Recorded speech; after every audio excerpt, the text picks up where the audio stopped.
when you devote yourselves to street-level drug enforcement, when you try to win the drug war, you only have a limited number of resources, limited amount of resources. And I watched the police department in Baltimore, and then I noticed it in other cities with the same sort of problems of drug use. They stopped doing police work. Right. They were arresting people for drugs, and that was presumptive police work, but actually it wasn't. And at the same time that the numbers of drug arrests and the incarcerations for drug arrests went up, and they were small incarcerations, they were 2-3 months city jail because you couldn't put them everywhere. You couldn't build prisons fast enough. Right. Meanwhile, the arrest rates for rape, robbery, murder were going down. And the one thing that makes cities safer is competent retroactive investigation of felonies. You know, the good news is that some of the smarter police departments started to figure this out. Right, that's true. And we've seen reductions in violent crime in most big cities in America, in some cases precipitously, partly because I think there was an awareness that we were so invested in street-level drug transactions that we were losing focus on what was really important, which was people wanted to be safe.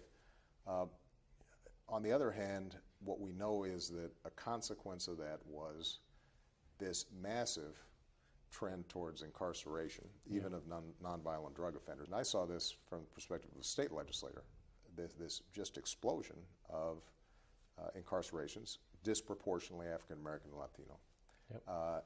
And the challenge, which you depict in your show, is folks go in at great expense to the state, many times trained to become more hardened criminals while in prison, come out and are basically unemployable, right, and end up looping back in. Permanently a part of the other America. Exactly. They can't be pulled back. Nobody incarcerates their population at this level. Right. And to look at it, when I came in as a police reporter, the federal prison population was about 34% violent offenders. Yeah. When I left as a police reporter 13 years later, it was about 7%.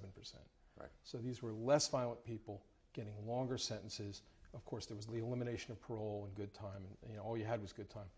And so people were staying in. Right. And you're absolutely right. They come back out completely tarred. They can't vote. They can't participate in their community. They've lost track of families. Families have been destroyed. Communities have been upended. And if it was this draconian and it worked, then maybe we could have a discussion that said, what we're doing is working.